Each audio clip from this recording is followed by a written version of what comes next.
positivité de 3,81%. Les cas positifs se répartissent comme suit. 27 cas contacts suivis par nos services et 23 cas issus de la transmission communautaire répartis entre Guédiawaye 2, Mbao 2, Parcelles Assainies 2, Diamniadio 1, HLM Grand Yoff 1, Keur Massar 1, Liberté 5 1, Liberté 6 Extension 1, Mbour 1, Médina 1, Mékhé 1, Mermoz 1, Niary Tally 1, Nord Foire 1, Ouakam 1, Sangalkam 1, Scat Urbam 1, Sicap Baobab 1, Tambacounda 1 et Ziguinchor 1. 167 patients hospitalisés ont été contrôlés négatifs et déclarés guéris. 31 cas graves sont pris en charge dans les services de réanimation. Un décès a été enregistré ce mercredi 16 septembre 2020. L'état de santé des autres patients hospitalisés est jugé stable. À ce jour, 14 618 cas ont été déclarés positifs, dont 10 923 guéris, 300 décédés et donc 3 394 patients sous traitement. Le ministère de la Santé et de l'Action sociale présente ses condoléances à la famille éplorée et souhaite un prompt rétablissement aux patients encore dans nos services. Le ministère de la Santé et de l'Action sociale exhorte les populations au respect strict des mesures de prévention individuelle et collective et vous fait les recommandations du jour en vous disant prenez soin de vous, de vos proches et de la communauté et respectez les conseils du jour, notamment le port correct de masques couvrant la bouche et le nez, le lavage régulier des mains à l'eau et au savon. Vous pouvez également utiliser des gels de qualité ou des gels conformes aux normes de bonne fabrication. Enfin, dormir sous moustiquaires imprégnés pour éviter les moustiques, surtout les enfants et les femmes enceintes. Je vous remercie de votre attention. Assalamu alaikum mbokk yi ma jottali leen communiqué bi bàyyeekoo ci ministère de la santé et de l'action sociale tey bésu alxames fukki fan ak juróom-ñaar ci weeru septembre bi ñu nekk.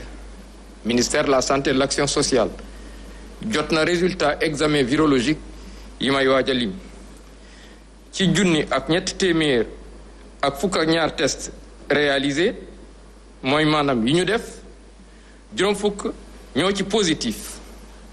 am nañ ci ñaar fukk ak juróom-ñaar ñi nga xam ne ay cas contact lañu mooy ñi nga xam ne jot nañ ci mbas mi fekk dañoo jaxasoo woon ak ñu yore doomu jàngoro ji. ñaar fukk ak ñett ñoo ci cas communautaire mooy ñi nga xam ne jot nañ ci doomu jàngoro ji waaye xamuñu fuñ ko jëlee walla ku leen ko wàll. ñooñu nag seen lim ni la tëddee ci gox gi may waaj a lim. Géejawaay am na ci ñaar, Mbao ñaar, Parcelles Assainies am ñaar, Diamniadio benn, HLM Grand Yoff benn, Keur Massar benn, Liberté 5 benn, Liberté 6 Extension benn, Mbour benn, Médina benn, Mékhé benn, Mermoz benn, Niary Tally benn, Nord Foire benn, Ouakam benn, Sangalkam am na benn, Scat Urbam benn, Sicap Baobab benn, Tambacounda benn ak Ziguinchor am benn. téeméer ak juróom benn fukk ak juróom-ñaar si malade yi ñu entré woon hôpital wér nañu bés ni ki tey dinañu génn bu ci yàlla àndee. fanweer ak benn ñu nga réanimation. benn malade ñàkk na bakkanam bésu démb àllarba fukki fan ak juróom benn ci weeru septembre bi ñu nekk. ñeneen ñi des ñu ngi am tan. ci bésu tey dalee ko ci kaa bu njëkk ba Sénégal wëññi na fukki junni ak ñeent ak juróom benn téeméer ak fukk ak juróom-ñett ñi nga xam ne jot nañ ci doomu jàngoro ji. ci ñooñu fukki junni ak juróom-ñeent téeméer ak ñaar fukk ak ñett wér nañ si. ñetti téeméer ñàkk seen bakkan mu des ñetti junni ak ñetti téeméer ak juróom-ñeent fukk ak ñeent si lalu hôpital yi wala ci loxo docteur yi.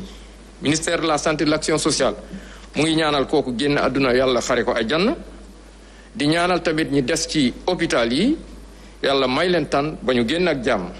Ministère de la santé et de l'action sociale mu ngi woo askan wi ñu gën a sàmmonte ak digle yi muy joxe bés bu nekk di leen fàttali lii na ngeen aar seen bopp aar seeni jaboot aarale askan wi di bàyyi xel ci ñett mbir di sol seen masque ni mu waree masque dafa war a muur gémmiñ ak bakkan di raxas seeni yoxo ndox ak saabu mun ngeen ko jëfandikoo wala ngeen jël ay gel yi nga xam ne gel nag su ngeen koy jël na fekk gel yi nga xam ne yooyu lañu taamu ndax seen baaxaay fexe tamit di fanaan ci sànke yi ñu nandal pour que yooyu bañ pour moytu matt yooyu surtout nag xale yu ndaw yi ak jigéen ñu wérul yi ministère de la santé et de l'action sociale muy leen di sant di leen gërëm wasalaam. ajam nga ñu koy jaajëfal baax El Hadji Mamadou Ndiaye directeur de la prévention au niveau du ministère de la santé et de l'action sociale moo ñu defal le point du jour di leen nuyu nag di leen dalal jàmm ci point bi nga xam ne dañu koy def bés bu yàlla sàkk bu 10 heures jotee mu mel ni kon tey jii li mu ñu jox ni ay résultats bokk na ci lu toll si junni ak ñett téeméer ak fukk ak ñaar ci ay doomu aadama la ñu jël defal leen test bi xool ndax am nañu jàngoro ji si ñooñee nag dañoo gis ne juróom fukk yi maanaam 50 yi fekk nañu si ñoom jàngoro ji mu mel ni kon ñaar fukk ak juróom-ñaar ñu di ay cas contact maanaam dañu leen ko wàll waaye jàppale ne ñaar fukk ak ñett xamuñu fi ñu ko jëlee moo di cas communautaire yi tey nag ñu gis leen ci gox yu ci mel ni Géejawaay ñaar lañu ko waññal Mbaaw ñaar lañu ko waññal Parcelles Assainies ñaar Diamniadio benn lañu ko waññal HLM Grand Yoff ñu daal di fay am benn Kër Massar Liberté 5 Liberté 6 extension également tey benn lañu ko waññal Médina benn Mbour benn Mékhé Wakam Sangalkam benn lañu leen waññal jàppale ne Sicap Baobab loolee it lañu fa am benn cas communautaire Mermoz ñaari Tali Nord Foire Tambacounda Ziguinchor bokk nañ ci ay gox yu nga xam ne tey jii nemmeeku nañu fa ay cas communautaire ñu gis ne kon téeméer ak juróom benn fukk ak juróom-ñaar ci ay doomu aadama te ñu amee woon jàngoro ji faj nañu leen ba nu wér dañuy delluwaat seen i dëkkuwaay fanweer ak benn dañoo lot ba nekk Sowétas kenn moo si ñàkk bakkenam muy la mauvaise nouvelle bi jàngoro duggee Sénégal ak léegi 14 618 maanaam fukki junni ak ñeent yi toftal juróom benn téeméer ak fukk ak juróom-ñett si ay doomu aadama la laal si ñooñee nag 10 923 fukki junni yu toftal juróom-ñeent téeméer ak ñaar fukk ak ñett faj nañu leen ba nu wér 300 décès la ñu am mu ngoog ñetti téeméer yu nga xam ne jot nañu ñàkk seen bakken te mbas mi moo leen yóbbu kon nag jamono ji ñi ñuy faj te wéragunu ñu ngi toll si ñetti junni yu toftal ñetti téeméer ak juróom-ñeent fukk ak ñeent maanaam 3394 mu nekkoon le point du jour ñuy déggalu nag ci Idriss Diémé mën nañu ko am tey jii ndax moo ñu toppal njiitu réew président Macky Sall xam nga tey jii dafay wàcc ci banlieue bi moo ñu koy toppal moo tax tey amuñu ko kon nag du ñu def lu dul jox leen rendez-vous ëllëg bu 10 heures jotee ñu ànd ak waa ministère de la santé Asma. ma di la jaajëfal bu baax a baax sama waa ji maa ngi lay ziar na moon naa la. maa la raw bu baax maa ngi delloo di la ziar. maa ngi lay gis sànq rek ci 6h30 bi ak 7h45 bi. ngay retar rek ci waaw. boo ma gisee xam nga ne sawaruma woon ndax gisuma la. donc il faut nga dellu si. non damay dellu si damay ñëw sax xolal di ko pelloo ak yow. xam naa xon yi la ñoom bigi seen saafara yi. dañuy wis fii nan man ak yow. mais bon ay blende lañ amul problème dañ koy gérer. li Ivoiriens yi di naan les jaloux vont maigrir s'ils sont déjà maigres ils vont mourir. ndeysaan. dama ne la qui se sent mort veut se mouche. mais moom moo ngi tontu de. qui se sent mort veut daal. waaw naka se moucher. mais moom moo ma fi bàyyi dem seeti ñeneen.